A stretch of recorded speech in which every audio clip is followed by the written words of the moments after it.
Hello and welcome to complete English knowledge. हमने पिछली class में पढ़ा कि नाउन क्या होती हैं, नाउन के टाइप्स कैसे होते हैं, नाउन को हम कितने टाइप्स में डिवाइड करते हैं, फिर उसके बाद प्रॉपर नाउन क्या है, कॉमन नाउन क्या है, कलेक्टिव नाउन क्या है। अब हमको आगे इसी कड़ी में आगे बढ़ते हुए देखना है कि अनकाउंटेबल नाउन क्या है, ठीक है। और अनकाउंटेबल नाउन को जिन दो पार्ट्स में डिवाइड किया गया है वो दो पार्ट्स कौन से हैं और उनको हम कैसे पहचान सकते हैं और उनका हम कैसे सही यूज कर सकते हैं।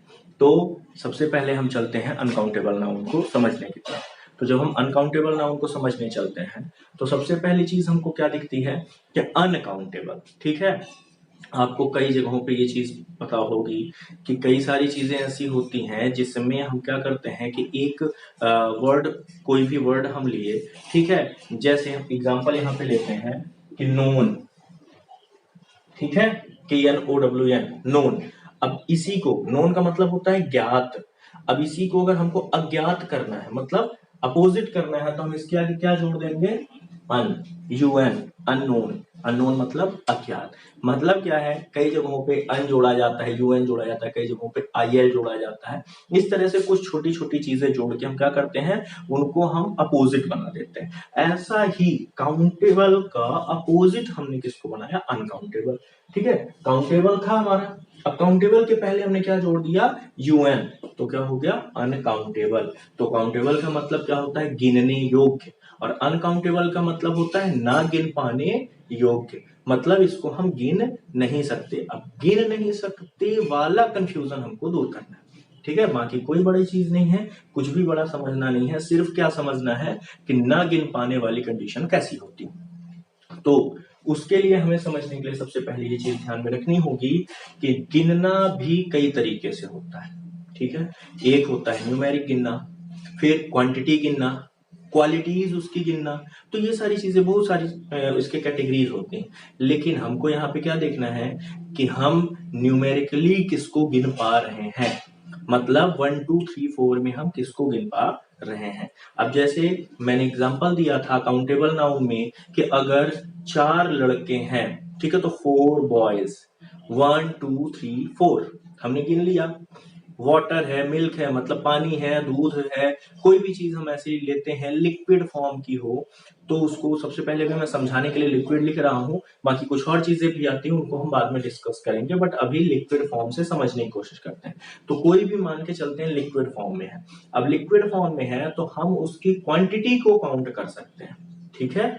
डायरेक्टली आप अगर पानी को ऐसे हाथ में ही लीजिए और हाथ में लेके आप 1 2 3 4 नहीं काउंट कर सकते हैं, लेकिन आप उसकी क्वांटिटी काउंट कर सकते हैं। क्वांटिटी कैसे, कि ये 100 ml वाटर, 1 लीटर वाटर, कुछ भी हम ऐसे करके इसको 1 लीटर हो गया, 10 लीटर हो गया, 1000 लीटर हो गया, आप कितनी भी क्वांटिटी उसकी काउंट कर सकते हैं, लेकिन वो उसकी मात्रा होती है, वो उसको 1 2 3 4 में हम नहीं गिन रहे हैं, वो उसकी हम मात्रा गिन रहे हैं, ठीक है ना। वो इकट्ठी गिनी जाएगी, तो वो एक अलग चीज होती है और 1 2 3 4 में गिनना एक अलग मैटर होता है। तो इस तरीके से हमको यहाँ पे क्या समझना है कि अनकाउंटेबल का मतलब क्या होता है कि जिसको हम डायरेक्टली 1 2 3 4 में नहीं काउंट कर सकते, ठीक है। तो 1 2 3 4 में नहीं काउंट कर सकते तो हम इसकी क्वांटिटी को काउंट करते हैं। अब बात आती है कि इसमें अगर लिक्विड के अलावा किसी चीज को हम रखना चाहें, तो लिक्विड के अलावा अगर हम किसी चीज को रखना चाहते हैं तो गैसेस, ठीक है। गैस है, हम लोगों के चारों तरफ ऑक्सीजन है, कार्बन डाइऑक्साइड है, बहुत सारी गैसें मिलती हैं अपने को, नाइट्रोजन भी मिलती है, कई सारी मिलती हैं। तो क्या हम उन गैसेस को काउंट कर सकते हैं, नहीं कर सकते। हम उनकी क्वांटिटी को काउंट कर सकते हैं, ठीक है। मतलब अब यहाँ पे ऑक्सीजन मिल रही है तभी तो मैं सांस ले रहा हूँ, लेकिन क्या मैं यहाँ से उठा गिन सकता हूँ 1 ऑक्सीजन 2 ऑक्सीजन, नहीं गिन सकता ना, तो वो पॉसिबल नहीं है। हम किसको गिन सकते हैं, अब यहीं पे अगर मैं ऑक्सीजन कंसंट्रेटर रख दूं, वो ऑक्सीजन को बनाना शुरू कर दे, तो ये इसी हवा से वो ऑक्सीजन को लेगा और उसको एक बॉक्स में फिल करेगा। उस बॉक्स का जो वजन होगा उसको हम काउंट कर सकते हैं। ऑक्सीजन सिलेंडर जो आते हैं उनको अभी कोरोना काल में तो खैर काफी सुनने को मिला, ऑक्सीजन कंसंट्रेटर, ऑक्सीजन सिलेंडर, ये सारी चीजें। तो ऑक्सीजन सिलेंडर जो होता है उसमें कितनी केजी, ठीक है, उसको गैसेस को केजी में भी काउंट करते हैं, तो कितने केजी ऑक्सीजन उसमें है ये हमको ऑक्सीजन सिलेंडर से पता चलता है। लेकिन क्या वो ये होता है कि ऑक्सीजन सिलेंडर में 1 2 3 4 ऐसे करके ऑक्सीजन तो नहीं निकाल सकते ना, उसमें हम क्वांटिटी ही सिर्फ काउंट करते हैं। तो इसलिए अनकाउंटेबल नाउन का मतलब क्या है, जिनकी हम क्वांटिटी को काउंट कर सकते हैं, मतलब उसकी मात्रा को हम गिन सकते हैं, लेकिन अगर हम चाहें कि उसको हम डायरेक्टली 1 2 3 4 के फॉर्म में गिने तो नहीं गिन सकते। पानी के बॉटल को आप गिन सकते हैं, लेकिन पानी को आप डायरेक्टली 1 2 3 4 में नहीं गिन सकते। ठीक है, तो आई थिंक यहां तक आपकी कंफ्यूजन दूर होगी। तो अनकाउंटेबल नाउन में हम किनको रखते हैं, गैसेस हो गई, लिक्विड हो गए, और सॉलिड में क्या होता है, सॉलिड में होता है वुड, मतलब लकड़ी। ठीक है, अब आप में से कई लोगों के दिमाग में आएगा, अरे यार लकड़ी लकड़ी तो हम गिन सकते हैं। नहीं, आप लकड़ी के फर्नीचर्स को काउंट कर सकते हैं। ठीक है, आप कोई भी फर्नीचर बनवाएंगे, उस फर्नीचर को जैसे मान लीजिए सोफा हो गई, चेयर हो गई, टेबल हो गई, कुछ भी आप बनवाते हैं तो उसको आप काउंट करेंगे। अगर वो भी नहीं, आप लकड़ी के छोटे छोटे टुकड़े बनाएंगे तो उसको आप काउंट कर सकते हैं, लेकिन द होल वुड, ठीक है, पूरी की पूरी लकड़ी, मान के चलते हैं एक पेड़ है, आप पेड़ को काउंट किए, लेकिन उस पेड़ में कितनी लकड़ी है आप उसको क्या नाप सकते हैं, 1 लकड़ी 2 लकड़ी 3 लकड़ी 4 लकड़ी, ऐसे नहीं नापा जा सकता। उसकी आप टहनियां नाप सकते हैं, उसकी शाखाएं आप नाप सकते हैं, उसकी जड़ों को आप नाप सकते हैं, उनको काउंट कर सकते हैं, लेकिन उस लकड़ी कितनी है वो 1 2 3 4 में काउंट नहीं हो सकती। उसकी क्वांटिटी और उसका वेट आप कर सकते हैं। ठीक है, वेट या फिर उसकी क्वांटिटी निकाली जा सकती है, बट ओरिजिनल लकड़ी नहीं निकाली जा सकती कि कितनी लकड़ी है। तो इस तरह से तो वो भी हमारे अनकाउंटेबल में आता है। फिर ऐसे ही जो अपन मेटल्स देखते हैं, ठीक है, कई सारी ऐसी चीजें हैं जैसे गोल्ड, सिल्वर, आयरन, तो ये सभी भी अनकाउंटेबल में आते हैं। क्यों, लोहा हो गया, सोना हो गया, चांदी हो गया, इनके जो नए बदले हुए रूप हैं उनको आप काउंट करेंगे। ठीक है, अब लोहे में आप बोले कि वो हमारे जो पिलर में सरिया लगते हैं वो 6 सरिया लग रही, तो उससे नहीं होता। ठीक है ना, अपने को क्या करना होता है, वहां पे लोहा टोटल कितना है तो उसको काउंट नहीं किया जा सकता, उसका एक बदला हुआ रूप है क्षण। ठीक है, उसको हम काउंट कर सकते हैं। सोने में आप बोलें कि हमारे मम्मी के पास झुमके रखे हुए हैं तो दोनों कान के हैं तो 2 हैं, तो ऐसा नहीं होता है। उसमें क्या करना है हमको, गोल्ड, ठीक है, तो गोल्ड काउंटेबल नहीं होता है, उसके बदले हुए रूप, मतलब जो हम उससे ज्वेलरी बनवा लेते हैं वो काउंटेबल होता है। ठीक है, तो ये जो गोल्ड हो गया, सिल्वर, आयरन, ये सारी चीजें जो आती हैं ये भी अनकाउंटेबल में ही मानी जाती हैं, और इन्हीं को हम कहते हैं मटेरियल नाउन। ठीक है, मटेरियल मतलब यहाँ पे क्या होता है, वस्तु, है ना, यानी सामान, सामग्री। तो वस्तु कौन सी, वस्तु जो कि काउंट ना की जा सके, ऐसी वस्तु मटेरियल नाउन में आती है। तो अब हम पहले अनकाउंटेबल नाउन के कुछ एग्जांपल्स देख लेते हैं, उसके बाद हम मटेरियल नाउन के एग्जांपल्स की ओर आगे बढ़ेंगे। ओके, तो अब अगर हम बात करें अनकाउंटेबल नाउन के एग्जांपल के बारे में, ठीक है, तो अनकाउंटेबल नाउन के एग्जांपल में क्या ले सकते हैं, ये अनकाउंटेबल नाउन में गोल्ड, सिल्वर, वाटर, ऑयल, घी, ऑनेस्टी, ब्रेवरी। ठीक है, इनको एक बार हिंदी से देखते हैं। सोना, चांदी, पानी, तेल, घी, ईमानदारी, बहादुरी। अब इसको समझें कैसे। घी जो है इसको रखने का मेन रीजन यही था कि कई बच्चों के मन में होता है ये घी जो है ये हाँ घर का खाने वाला ही घी है, जिसको कि हम कई तरह से खाते हैं और खूब खाते हैं। ठीक है, तो उसको इंग्लिश में क्या बोलते हैं, कई बच्चों के मन में रहता है, तो उसको इंग्लिश में हम घी ही बोलते हैं। ठीक है, GHEE, घी, शुद्ध हिंदी में भी घी और इंग्लिश में भी घी। बाकी अब अगर हम बात करें कि ऑनेस्टी और ब्रेवरी हमने कैसे रखा, तो ऑनेस्टी और ब्रेवरी हमने इसलिए रखा कि एब्स्ट्रैक्ट नाउन जो होती है, एब्स्ट्रैक्ट नाउन में क्या होता है कि हम भाववाचक संज्ञा के बारे में बात करते हैं। ठीक है, मतलब जो हमारा भाव होता है, ऑनेस्टी और ब्रेवरी हमारे भाव में ही आते हैं, वो मटेरियल में तो आते नहीं है। ठीक है ना, ये सभी क्या है, ये सभी सामग्रियां हैं। कैसे सामग्रियां हैं, पानी हो गया, घी हो गया, गोल्ड सिल्वर हो गया, ये सभी मटेरियल है, लेकिन ऑनेस्टी ब्रेवरी वगैरह ये एब्स्ट्रैक्ट नाउन में आते हैं। तो लेकिन है तो अनकाउंटेबल नाउन ही। ठीक है, तो अनकाउंटेबल नाउन के एग्जांपल में ये सभी आ जाएंगे। फिर इसके बाद जब हम आगे बात करेंगे तो इसीलिए यहाँ पे डैश डैश एटसेट्रा ETC आप अभी बहुत सारा इसमें जोड़ सकते हैं। जब हम इसके आगे बात करेंगे तो हम आते हैं अब मटेरियल नाउन की तरफ कि मटेरियल नाउन क्या होता है, मटेरियल नाउन को हम कैसे पहचान सकते हैं। ठीक है, तो चलिए अब हम देखते हैं मटेरियल नाउन। तो अब हम आते हैं मटेरियल नाउन की तरफ। तो मटेरियल नाउन क्या होता है, तो वह नाउन जो किसी भी तरह के मटेरियल यानी सामग्री के बारे में जानकारी दे उसे मटेरियल नाउन कहते हैं। ठीक है, मटेरियल नाउन का सिंपल सा एग्जांपल हम कोई भी सामान यानी किस चीजों से, सामग्रियों से, ठीक है, वस्तु सामान वो क्या होते हैं, थिंग में आते हैं, और ये किस में आते हैं, मटेरियल में यानी सामग्री। ठीक है, तो सामग्री और सामान में थोड़ा सा ही डिफरेंस होता है, ये चीज ध्यान रखिएगा।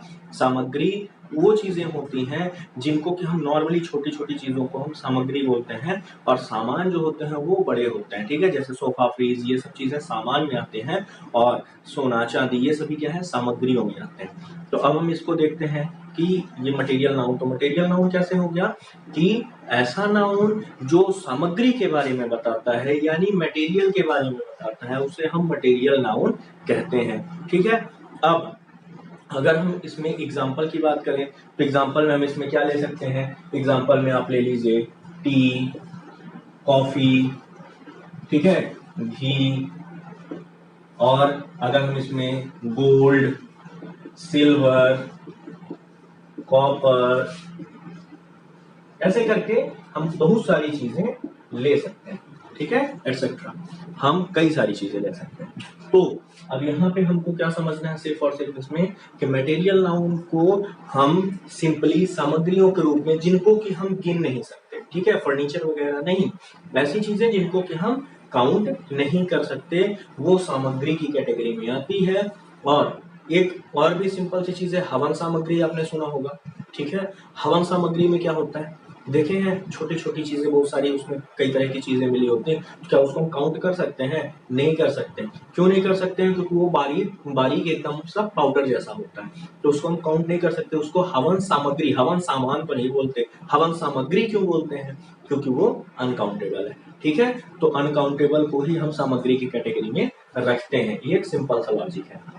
तो यहाँ पे ये जितने भी एग्जाम्पल हैं ये सभी मटेरियल नाउन के आते हैं, जैसे टी हो गया, कॉफी हो गया, घी हो गया, वाटर हो गया, मिल्क हो गया, कोई भी चीजें, ये सभी लिक्विड के फॉर्म में हो गई। गोल्ड, सिल्वर, कॉपर, और भी बहुत सारी चीजें होती हैं, आयरन, जो भी आपको लेना है तो वो भी इसी में आ जाएंगे। अब अगर आपको ये है कि गैसेस कहाँ पे आएंगी, तो गैसेस भी इसी में आएंगी। ठीक है ना, जैसे ऑक्सीजन, कार्बन डाइऑक्साइड, नाइट्रोजन, ये सभी मटेरियल नाउन में ही आएंगी। ठीक, तो यहां से मटेरियल नाउन का टॉपिक क्लियर होता है। अब आगे देखेंगे हम कि एब्स्ट्रैक्ट नाउन क्या है। ठीक है, तो अब हम आते हैं भाववाचक संज्ञा की तरफ। ठीक है, तो भाववाचक संज्ञा क्या होती है, एब्स्ट्रैक्ट नाउन किसे कहते हैं, तो वह नाउन जो किसी भी भाव के बारे में जानकारी दे, किसी भी दशा के बारे में जानकारी दे, उसे हम भाववाचक संज्ञा या एब्स्ट्रैक्ट नाउन कहते हैं। ठीक है, मतलब क्या हुआ, भाव और किसके बारे में जानकारी देती है, भाव और दशा। ठीक है, तो दशा जो होती है, दशा का मतलब क्या होता है, यहाँ पे दशा का मतलब है नॉर्मली इलनेस वगैरह। ठीक है, हमने शुरू में जब नाउन का एग्जांपल देखा था तो उसी में ये चीजें देखी थी हमने, तो वही चीज यहाँ पे हमको देखना है। तो अब यहाँ पे अगर हम इसके एग्जांपल की बात करते हैं तो एब्स्ट्रैक्ट नाउन में हम क्या ले सकते हैं, जैसे ब्रेवरी, ठीक है, ऑनेस्टी, चाइल्डहुड, चाइल्डहुड का मतलब क्या हुआ, कंडीशन हमारी, दशा। फिर उसके बाद यहाँ पे और ले लीजिए इलनेस, ठीक है, डैश डैश एक्सेट्रा। मतलब ये जितनी भी चीजें हैं ये किसको डिनोट करती हैं, ये एब्स्ट्रैक्ट नाउन को डिनोट करती हैं। कौन कौन सी, जैसे ब्रेवरी यानी बहादुरी हो गई, ऑनेस्टी यानी ईमानदारी हो गई, चाइल्डहुड यानी बचपना, इलनेस यानी बीमारी। तो ये सभी चीजें, इस तरह की और भी कई सारी चीजें होती हैं जो कि भाववाचक संज्ञा यानी एब्स्ट्रैक्ट नाउन को डिनोट करती हैं। अब यहाँ पे मैं एग्जांपल थोड़े थोड़े ही क्यों ले रहा हूँ, ये सिर्फ समझ में आ जाए आपको। ठीक है, क्योंकि नाउन ऐसी चीज है जिसको हम बचपन से पढ़ते आ रहे हैं, तो ऑलरेडी ऐसा होता है कि नाउन हमको बहुत हद तक पता होती है, लेकिन उन्हीं चीजों को थोड़ा सा हम अच्छे से यहाँ पे पढ़ने की कोशिश किए हैं। अब ये एब्स्ट्रैक्ट नाउन को समझने के लिए एक और तरीका होता है, कैसे, यहाँ पे जो भाव लिखा है, ठीक है, उसी से आपको सारी चीजें समझ लेनी कि भाव का मतलब क्या होता है। भाव अच्छा भी होता है, भाव बुरा भी होता है, ठीक है ना। किसी के प्रति हमारा अच्छा भाव है तो हम उसको अच्छाई बताएंगे उसकी, और अगर किसी के प्रति भाव बुरा है तो उसकी बुराई बताएंगे, ठीक है। तो ये चीज होती है भाव से रिलेटेड। अब यहां से हमारी नाउन ऑलमोस्ट कंप्लीट है। अब नाउन से हटके थोड़ी सी, नाउन से मिलती जुलती और नाउन से हटके भी आप उसको दोनों चीजें कह सकते हैं, वो चीजें हम पढ़ेंगे जिसको हम बोलते हैं नंबर, और हम बचपन से पढ़ते आ रहे हैं उनको नाउन के नाम से, जैसे सिंगुलर नाउन और प्लूरल नाउन, जबकि वो रियलिटी में होता है singular number and plural number. तो वो हम नेक्स्ट क्लास में पढ़ना उसको शुरू करेंगे। लेकिन अभी यहां तक में आपको कोई भी प्रॉब्लम है या आपका कोई भी क्वेश्चन है तो आप कमेंट बॉक्स में पूछ सकते हैं। अगर आपको कोई सजेशन देना है तो भी आप कमेंट बॉक्स में सजेशन दे सकते हैं, ठीक है। तो इसलिए मिलेंगे अब नेक्स्ट क्लास में, और जो भी इसकी पिछली क्लासेस हैं उनकी लिंक भी डिस्क्रिप्शन में, आपको इस वीडियो के डिस्क्रिप्शन में मिल जाएगी, आप उनको भी देखें। स्टार्टिंग से आप स्टार्ट करें, फर्स्ट डे से आप स्टार्ट करें, तो आपको कोई भी चीजें समझने में प्रॉब्लम नहीं होगी। और मैंने जो गारंटी दी है कि हाँ आपको इंग्लिश सिखा के ही दम लूंगा, तो आपको सीखनी है और साथ में मिलके करेंगे तो जरूर बनेगी, ठीक है। और इसीलिए अभी मैं शुरुआती दौर पे इंग्लिश को हिंदी से समझाने की कोशिश कर रहा हूं, क्योंकि इंग्लिश को अगर इंग्लिश से ही बताना शुरू कर दिया तो बचपन से आप पढ़ते आ रहे हैं, ठीक है। बचपन से आपने कई सारी बुक्स पढ़ी हैं, कई सारी चीजें पढ़ी हैं, लेकिन वो चीजें अभी तक याद नहीं है, समझ में नहीं आ रही, कहीं ना कहीं कंफ्यूजन आ जाती है, कहीं ना कहीं कोई प्रॉब्लम आ जाती है, ठीक है। तो उन चीजों को हमको अब आगे और अच्छे स्तर में पढ़ना है, और एक लोकल लेवल में, कोई ऐसा नहीं कि बहुत हायर लेवल से पढ़ना है, ठीक है। एक लोकल लेवल में, एक बहुत ही लोअर लेवल से हम स्टार्ट करेंगे, ठीक है। और कुछ अपनी रीजनल चीजों को भी देखेंगे, कुछ अपनी लोकल चीजों को भी समझने की कोशिश करेंगे, ठीक। तो चलिए, आई होप आपको ये अच्छे से समझ में आया होगा नाउन का जो चैप्टर था। अगर आपको कोई भी प्रॉब्लम हो तो आप पूछ सकते हैं। ओके, मिलते हैं नेक्स्ट क्लास में, तब तक के लिए जय हिंद।